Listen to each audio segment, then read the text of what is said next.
সবাইকে স্বাগতম। বিদেশের মাটিতে প্রথম হালাল মাংস অথবা হাঁস খাবো, এটা বাংলাদেশে খেয়েছিলাম, তারপরে আর খাওয়া হয়নি। 6-7 মাস পর আজকে প্রথম একটি হাঁস কিনলাম, তাজা হাঁস। এই দেখুন হাঁসটা, এটা এখানে দাম পড়েছে 70 টাকা, বাংলাদেশি টাকা প্রায় 2000 টাকার মতো এই হাঁসটির দাম পড়েছে। আর সাথে দেশি ডিম কিনেছি। এটা একটা বিশাল হিস্ট্রি আর কি। ডিমগুলো যদি দেখাই, এই যে দেশি ডিম।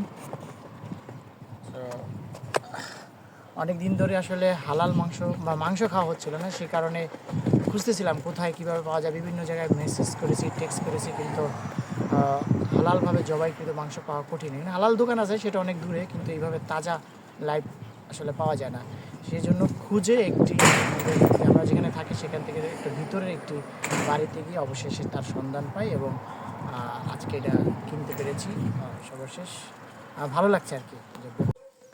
তাজা হাঁস বা মুরগি কেনার জন্য আমরা এলাকার প্রায় বাড়িতেই নক করতেছিলাম এবং খুঁজতেছিলাম যে কোথায় পাওয়া যায়। এই বাড়িটির সামনে যখন আসি তখন একটা গন্ধ পাই। তো গন্ধ পেয়ে আমার মনে হচ্ছে যে এই বাড়িতে হাঁস মুরগি পালে। তখন আমরা গেটে নক করি। নক করার পরে একজন ভদ্র মহিলা বয়স্ক উনি বের হয়ে আসে এবং ওনার কাছে আমরা হাঁস মুরগি আছে কিনা এবং বিক্রি করবে কিনা তার প্রস্তাব করি। তখন তিনি একটি হাঁস আমাদের কাছে বিক্রি করেন এবং সেটি নিয়ে আসেন। এই যে আমাদের আসলো। আচ্ছা, ব্রাভো ব্রাভো। বিক্রি করবেন, আমরা সেই দাম দিয়ে ওনার কাছ থেকে এটা নিয়ে নিলাম। উনিও খুশি, আমরাও খুশি। ওনার পালিত অনেকগুলো হাঁস মুরগি আছে, তার মধ্যে একটি হাঁস আমাদের কাছে বিক্রি করলেন। আমরা হাঁসটি পেয়ে অনেক খুশি। অবশেষে বহুদিন পরে আমাদের সেই ইচ্ছাটা পূরণ হলো।